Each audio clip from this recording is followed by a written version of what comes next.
Bonsoir à tous, bienvenue au journal. Donc voici les titres. Les résultats de l'examen du certificat d'études primaires CP session de juin 2026 sont désormais connus. La délibération a eu lieu ce vendredi 26 juillet. Ces résultats présentent un taux de réussite de 90,17% au plan national. Vous suivrez dans un instant le directeur des examens et concours du ministère des enseignements maternels et primaires. L'Agence des systèmes d'information et du numérique a lancé une série de formations destinées aux chefs d'unité de la police républicaine sur les techniques de protection des informations sensibles de l'État. La cérémonie d'ouverture de l'atelier de formation s'est déroulée ce vendredi à la salle Fleuve Jaune du ministère des Affaires étrangères. Compte rendu à suivre. Et puis, lancement de la première édition du Salon Expo Avicole au Bénin depuis jeudi avec le Royaume du Maroc comme invité d'honneur et partenaire officiel. Elle se tient au Palais des Congrès de Cotonou sous le thème « L'aviculture face à la souveraineté alimentaire des pays à Cotonou ». À suivre le compte rendu de la cérémonie d'ouverture en cours de journal. À nouveau, bonsoir et merci de nous rejoindre sur Canal 3 Bénin. On démarre par cette actualité. Les résultats du certificat d'études primaires CEP session de juin 2026 sont tombés ce vendredi 26 juin. Le Bénin enregistre un taux de réussite de 90,17% au plan national. Le Borgou se distingue comme le département le plus performant avec 97,09%, tandis que l'Atakora affiche le taux le plus bas avec 83,64%. Je vous invite à suivre un extrait de la déclaration lue par Victor Adorizin, directeur des examens et concours du ministère des enseignements maternels et primaires. Au niveau national, nous avons comme nombre d'inscrits 286 995, présents 281 405, admis 253 742, soit un taux de réussite au niveau national de 90,17%. Et ce taux, par rapport à l'année 2025, a connu une évolution de 0,36%. Je profite aussi de l'occasion pour annoncer au public que la session des malades démarre dès le lundi prochain. Et autre chose, à partir de cet instant, les candidats peuvent consulter les résultats sur la plateforme e-résultats. Merci. Félicitations à tous les candidats admis. Le ministère du cadre de vie et des transports célèbre l'excellence environnementale. À travers l'initiative Label éco-citoyen, plusieurs associations ont été distinguées pour leur engagement et la préservation de l'environnement. C'est une distinction qui vient couronner plusieurs années d'efforts en faveur de la protection de l'environnement. La cérémonie officielle de remise des certificats de reconnaissance s'est déroulée ce jeudi à Cotonou en présence du ministre du cadre de vie et des transports. Le compte rendu. L'engagement exceptionnel des associations de terrain vient d'être mis en lumière. Le label éco-citoyen a été décerné à 6 organisations qui se sont illustrées par leur investissement dans l'éco-citoyenneté au Bénin. Elles se sont données pour mission de faire de l'environnement un espace exemplaire en matière de gestion des déchets, de salubrité et de promotion de comportements éco-responsables. Au nom de toutes les autres associations, de tous les autres éco-citoyens ici présents, je dis vraiment merci du fond du cœur. C'est un signal fort que vous venez de lancer. Nous continuerons davantage à sensibiliser. Face à l'urgence climatique, une dynamique doit être mise en œuvre, celle des actions concrètes et locales. Gouvernements et partenaires techniques et financiers réaffirment donc leur engagement à mutualiser les efforts pour continuer à préserver l'environnement. Il ne fait plus l'ombre d'aucun doute que notre pays, le Bénin, s'est engagé dans une profonde dynamique de transformation urbaine et de modernisation de son cadre de vie. Nos infrastructures, construites à partir de nos efforts collectifs, de notre épargne, n'auront pas une grande attractivité si nous ne changeons pas de comportement. Et je voudrais à nouveau féliciter tous toutes les organisations qui s'engagent fortement aux côtés du gouvernement pour en faire une réalité. Cette cérémonie de remise a été marquée par la présentation de l'application mobile dénommée 229 Cadre de vie. C'est une plateforme mise en place par le ministère du Cadre de vie pour signaler les comportements humains qui mettent en mal le cadre de vie. Autre actualité dans ce journal, à l'ère du numérique, les menaces ne se limitent plus aux frontières physiques. Les cyberattaques ciblent désormais les institutions publiques, les infrastructures critiques et les informations stratégiques des États. Conscient de ces enjeux, le Bénin renforce les capacités de ses forces de sécurité. L'Agence des systèmes d'information et du numérique ASIN a lancé une série de formations destinées aux chefs d'unité de la police républicaine sur les techniques de protection des informations sensibles de l'État. La cérémonie d'ouverture de l'atelier de formation s'est déroulée ce vendredi 26 juin à la salle Fleuve Jaune du ministère des Affaires étrangères. Voyons tout ça avec Idrissou Boukari. Ordinateurs, téléphones, plateformes numériques, les outils technologiques sont devenus indispensables au fonctionnement de l'administration publique. Mais ils constituent de plus en plus des portes d'entrée pour les cybercriminels. Pour faire face à ces nouvelles menaces, l'Agence des systèmes d'information et du numérique lance une formation au profit de 300 chefs d'unité de la police républicaine sur les techniques de protection des informations sensibles de l'État. La souveraineté numérique, c'est-à-dire la capacité d'un État à demeurer maître de ses données, maître de ses infrastructures et de ses décisions, est désormais indissociable de la souveraineté tout court. Il n'y a pas d'indépendance politique réelle sans maîtrise de son patrimoine informationnel. Cette première session ouvre une série de 6 formations qui seront organisées dans les différents départements du Bénin. L'objectif est de renforcer les compétences des fonctionnaires de police et de promouvoir une véritable culture de cybersécurité au sein des forces de sécurité. Vous devez avoir conscience que la fuite ou la manipulation malveillante d'une seule donnée peut compromettre une enquête, fragiliser la sécurité nationale et entamer la confiance que nos concitoyens placent en la police républicaine et même certaines institutions placent en la police républicaine. Les données relatives aux enquêtes, à la sécurité des personnes et des biens ou encore aux opérations de maintien de l'ordre représentent des cibles privilégiées pour les cybercriminels. À travers cette initiative, le gouvernement entend mieux contrôler et sécuriser le patrimoine informationnel du Bénin, protéger les infrastructures et préserver la confidentialité des informations sensibles de l'État. Et puis, le ministre de la Transformation digitale a officiellement lancé ce jeudi à Cotonou la conférence des responsables de la sécurité des systèmes d'information du Bénin de l'année 2026. Elle est organisée chaque année par l'Agence des systèmes d'information et du numérique ASIN. La rencontre réunit divers experts autour de l'intelligence artificielle et la cybersécurité. Voici le compte rendu de Brice Menaï. Bienvenue. C'est la première conférence des responsables de la sécurité des systèmes d'information du Bénin, CRSI, de l'année 2026.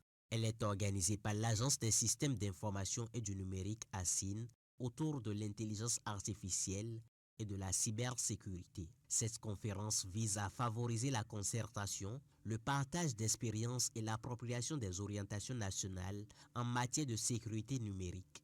Ces dernières années, nous avons assisté à une accélération des menaces en matière de cybersécurité. Et il s'est révélé indispensable, en tout cas à l'échelle du Bénin, que des programmes ambitieux pour former, vous qui êtes en première ligne, les responsables de la sécurité des systèmes d'information, que nous vous accompagnions dans la consolidation de vos compétences, puisque vous avez déjà un socle assez intéressant. Et aujourd'hui, ce qui est intéressant, c'est vraiment le fait que nous réunissions non seulement les RSSI du secteur public, mais également des RSSI du secteur privé. L'intelligence artificielle est certes une vraie opportunité, il présente des vrais leviers de défense, mais c'est également un puissant outil d'attaque.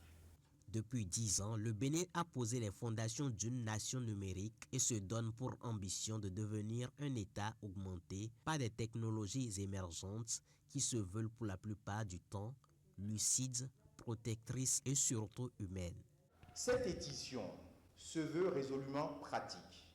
Au Bénin, et comme l'illustre cette journée, la sécurité numérique, c'est aussi des temps de réflexion pour mieux se coordonner et coordonner l'action, anticiper les défis qui se renouvellent chaque année par de nouveaux enjeux. Je veux citer la thématique de cette année, l'intelligence artificielle, les objets connectés, les infrastructures de plus en plus interdépendantes. Plusieurs panels de discussion sont prévus au cours de cette conférence. Le premier a porté sur le thème l'intelligence artificielle, nouveau pilier ou nouveau risque de la cybersécurité nationale. Eh bien, je le disais en titre, le Bénin accueille depuis ce jeudi la première édition du Salon Expo Avicole, une plateforme d'échange qui mobilise professionnels, investisseurs et partenaires autour des défis et des opportunités du secteur. Le Royaume du Maroc, invité d'honneur et partenaire officiel, y prend une part active. Thème de la rencontre qui se déroule au Palais des Congrès de Cotonou, l'aviculture face à la souveraineté alimentaire des pays. Teddy Goudalo pour le compte-rendu de la cérémonie d'ouverture. Ça va être une tradition. Tous les 2 ans, l'IAB va organiser un salon. Le top est donné pour la première édition du Salon Expo Avicole du Bénin. Pendant 3 jours, producteurs, transformateurs, investisseurs et partenaires techniques se retrouvent autour d'une même ambition, réfléchir à l'avenir de l'aviculture béninoise et africaine. La tenue de ce salon Expo constitue la preuve que les acteurs de la filière agricole sont pleins à jouer pleinement leur rôle dans la transformation structurelle de notre agriculture.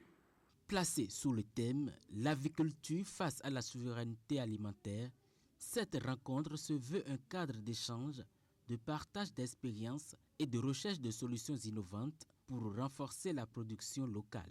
Le Royaume du Maroc, partenaire officiel de cette première édition, marque sa présence à travers une forte délégation venue partager son expertise et son savoir-faire dans le domaine avicole. La coopération entre l'interprofession avicole du Royaume du Maroc et l'interprofession avicole du Bénin illustre parfaitement ce que peut produire une coopération sud-sud. Notre ambition est claire, permettre au Bénin de réduire progressivement sa dépendance aux importations de produits avicoles. Actuellement, la production nationale du maïs tourne autour de 1 800 000 tonnes. Mais si vraiment nous voulons bâtir une industrie avicole, il nous faut produire 4 fois cette quantité. Du 25 au 27 juin 2026, le salon propose un riche programme fait de rencontres B2B, de conférences, d'expositions et de sessions de réseautage. Les différents stands installés pour l'occasion offrent aux visiteurs l'opportunité de découvrir les innovations, les équipements modernes et les produits issus de la filière avicole. Dans le reste de l'actualité, lancement de la 4e édition de la conférence internationale sur les technologies de l'information et de la communication de l'Académie nationale des sciences, arts et lettres du Bénin ce jeudi à la faculté des sciences de la santé à Cotonou. Le rendez-vous a mobilisé autour des organisateurs d'éminents chercheurs, experts, décideurs, collectivités locales et acteurs de la gouvernance locale. Au cœur de ces échanges de 2 jours, le foncier Ville intelligente et développement durable. Voici le résumé de la cérémonie de lancement avec Ingrid Day et Candide Hunheto. Foncier Ville intelligente et développement durable. Tel est le thème central de la 4e édition de la conférence internationale sur les technologies de l'information et de la communication. À travers cette initiative, la Commission permanente des sciences fondamentales, ingénierie et innovation de l'Académie nationale des sciences, arts et lettres du Bénin accompagne le gouvernement dans ses réformes foncières. Le thème illustre parfaitement notre ambition, mettre la science et l'innovation au service des grands défis de notre temps, en particulier celui de l'urbanisme et de la gestion durable de nos territoires. Selon le Fonds des Nations Unies pour la population, plus de 4 milliards de personnes vivent aujourd'hui en zone urbaine, soit plus de la moitié de la population mondiale. Ce chiffre devrait atteindre 5 milliards d'ici 2030 et près de 70% d'ici 2050. Face à cette croissance démographique rapide, la mise en place d'infrastructures solides et intégrées devient un impératif. Dans ce contexte, l'intégration des technologies de l'information et de la communication apparaît comme un levier essentiel pour optimiser la gestion urbaine, renforcer la résilience des infrastructures et accompagner la transition vers des villes intelligentes et durables. Pendant 2 jours, chercheurs, décideurs, collectivités locales et acteurs de la gouvernance vont échanger sur les avancées de la gestion numérique des villes et des terres. Les débats vont s'articuler autour de 4 différents axes, notamment la sécurisation de la gestion foncière, la transparence et l'inclusion grâce à la digitalisation des registres fonciers. Nommé récemment à la tête du département du Plateau, le nouveau préfet Delonix Koglevi a entamé une tournée de prise de contact dans les 6 communes sous sa tutelle. Objectif, échanger avec les conseils communaux, prendre connaissance de leurs préoccupations et présenter sa vision de gouvernance. Le point de la première étape de cette tournée dans ce reportage. Le tout nouveau préfet du département du Plateau sur le terrain pour une prise de contact avec les conseils communaux sous sa tutelle. Une tournée qu'il a démarrée par la commune d'Ifani. Cette tournée est ma première visite officielle pour vous rencontrer ici à Ifani. C'est le début d'un travail d'équipe pour notre département. Vous représentez les citoyens de cette commune. Votre rôle est très important pour changer la vie des habitants, la vie de nos paisibles populations. En tant que préfet, je veux vous aider à réussir notre mission. Je dis bien notre mission. Le préfet Delonix Koglevi a saisi l'occasion pour rappeler les règles qui vont régir sa gouvernance à la tête du département du Plateau. Nous devons à cet effet travailler sur 3 points importants. Le développement, créer des projets utiles pour la commune. La sécurité, protéger tous les habitants et leurs biens. Et enfin, la bonne gestion. Utiliser l'argent public avec honnêteté, clarté, transparence. Après Ifani, les communes de Sakété, de Kétou et d'Adjawéré ont successivement reçu la visite du préfet. Nous allons faire le point de toutes les difficultés, les prioriser, les catégoriser, voir ce qui relève nous de nos compétences, ce qui relève d'autres compétences, et ensemble, nous allons trouver les voies et solutions.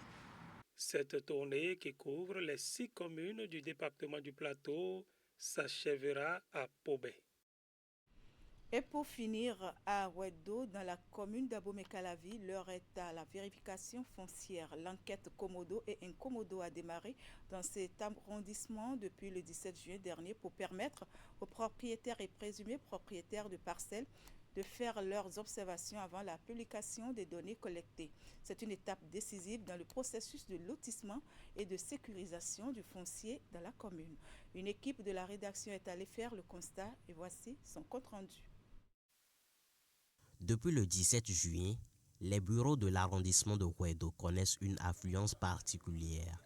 De nombreux citoyens présumés propriétaires comme propriétaires confirmés de parcelles se mobilisent activement pour participer à l'enquête Komodo et Incomodo, une procédure administrative qui permet aux présumés propriétaires et propriétaires de parcelles de constituer les informations recueillies lors des travaux d'état des lieux, d'y apporter des observations et d'assurer leur conformité avant leur publication. J'ai remarqué qu'il y a une erreur au niveau du nom. J'ai demandé à être corrigé. J'ai observé aussi qu'au niveau de la superficie, qui est sur mon relevé d'état de lieu n'est pas conforme. J'ai demandé à ce que cela soit corrigé, ainsi que la prise en compte de mon bâtiment. Les acteurs qui sont au cœur de cette opération accueillent bien le public. À l'intérieur, je suis allé voir un agent avec mon numéro d'état de lieu.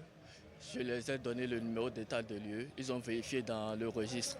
Après vérification, ils m'ont fait sortir mon nom, mon prénom et mon numéro d'état de lieu. Cette enquête publique représente la toute dernière ligne droite avant la clôture définitive des opérations d'état des lieux, une composante indispensable de la phase de lotissement.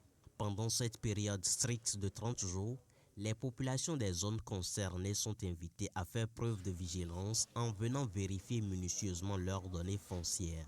D'accord. Et pour ceux qui sont à l'extérieur, qui ont des domaines ou qui ont des parcelles qui sont situées dans ces 22 zones dont vous parlez?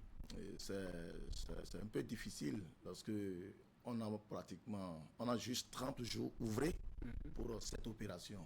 Mais ils ont la possibilité de se faire représenter par des citoyens à qui ils ont fait confiance et pour leur sécurité, pour éviter que des individus mal intentionnés puissent profiter de cette opération. Et il serait important que ces gens-là puissent envoyer des procurations pour nous rassurer que cette demande est en train d'être faite par eux-mêmes. 2 autres arrondissements, Togba et Hevier de la commune d'Abomey-Calavi, sont également concernés par cette enquête. L'objectif final est de sécuriser le patrimoine foncier et renforcer la sécurité domaniale dans l'ensemble de la commune.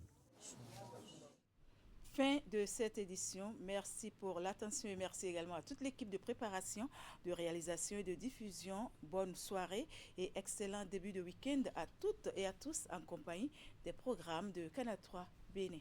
À demain.